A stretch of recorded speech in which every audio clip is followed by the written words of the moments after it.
ನಮಸ್ತೆ ಮೇಡಮ್ ಅವರೇ, ನಾನು ಪೀಣ್ಯ ಸೆಕೆಂಡ್ ಸ್ಟೇಜಲ್ಲಿ ಕೆಲಸಕ್ಕೆ ಹೋಗ್ತಾ ಇದ್ದೆ. ನನಗೆ ಸುನೀಲ್ ಅವರು ಟೈಲರ್ ಮಿಷಿನ್ ಕೊಡ್ತೀನಿ ಅಂತ ಅವ್ರ ಕಡೆಯಿಂದ ವಿಷಯ ಗೊತ್ತಾಯಿತು. ನನಗೆ ಟೈಲರ್ ಮಿಷಿನ್ ಕೊಟ್ಟರೆ ತುಂಬ ಒಳ್ಳೆಯದಾಗುತ್ತೆ. ನನಗೆ ಬಂದು ನಾನು ಎಡಗಾಲು ಹ್ಯಾಂಡಿಕ್ಯಾಪ್ಟು. ನಮ್ಮ ಯಜಮಾನಂಗೆ 6 ತಿಂಗಳಿಂದ ಸ್ಲೋ ಕೊಡ್ದು ಮನಿಕೊಂಬಿಟ್ಟಿದ್ದಾರೆ. ಮತ್ತು ನನ್ನ ಮಗಳೂ ಸ್ವಲ್ಪ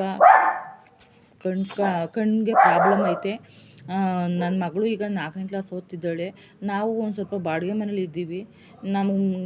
ನಮ್ಮ ಯಜಮಾನ್ರು ಈಗ ಬಾಡಿಗೆ ಕಟ್ಟೋಕ್ಕೂ ಹೋಗ್ತಾ ಇಲ್ಲ, ಮತ್ತು ಕೆಲ್ಸಕ್ಕೂ ಹೋಗೋಕ್ಕಾಯ್ತಾ ಇಲ್ಲ.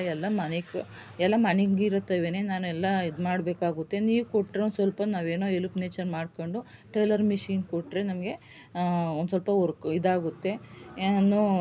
ನಮ್ಗೆ ಜಾಲಹಳ್ಳಿ ಕ್ರಾಸಲ್ಲಿ ವಿಷಯ ಗೊತ್ತಾದ್ರಿಂದ ನಿಮಗೆ ಕೇಳ್ಕೊತಾ ಇದ್ದೀವಿ. ಟೈಲರ್ ಮಿಷಿನ್ ಕೊಟ್ಟರೆ ತುಂಬ ಒಳ್ಳೆಯದಾಗುತ್ತೆ.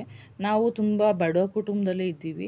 ನಮ್ಮ ಅಪ್ಪ ಅಮ್ಮನೂ ಹೆಲ್ಪ್ ನೇಚರ್ ಏನೂ ಇಲ್ಲ. ನಮ್ಮ ಅಪ್ಪ ಅಮ್ಮ ಇದ್ರೂ ಸತ್ತಂಗೆ ಇದ್ದಾರೆ. ಅವ್ರ ಅಪ್ಪ ಅಮ್ಮನೂ ಇಲ್ಲ, ಯಜಮಾನ್ರ ಅಪ್ಪ ಅಮ್ಮನೂ, ನಮ್ಮ ಅತ್ತೆ ಮಾವನೂ ಇಲ್ಲ.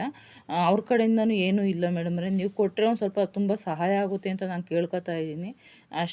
ಕೇಳ್ಕೊಳ್ಳೋದು ಅಷ್ಟೇ ಮೇಡಮ್ರೆ, ಇನ್ನೇನು ಇಲ್ಲ. ನನ್ನ ಮಗಳಿಗೂ ತುಂಬ ಪ್ರಾಬ್ಲಮ್ ಐತೆ ಕಣ್ದು. ನಮ್ಮ ಯಜಮಾನ್ರಿಗೂ ಈ ಥರ. ನನಗೆ ಎಡಗಾಲು. ನನಗೆ ಟೈಲರ್ ಮಿಷಿನಲ್ಲಿ ಸ್ವಲ್ಪ ಬರುತ್ತೆ. ನನ್ನ ಬಟ್ಟೆ ನಾನು ಸ್ಟಿಚ್ ಹಾಕ್ಕೊಳ್ಳೋಕ್ಕಾದ್ರೂ ನನಗೆ ಹೆಲ್ಪ್ ನೇಚರ್ ಮಾಡುತ್ತೀರಾ ಅಂತ ಅಂದ್ಕೊಂಡು ಕೇಳ್ಕೊತಾ ಇದ್ದೀನಿ.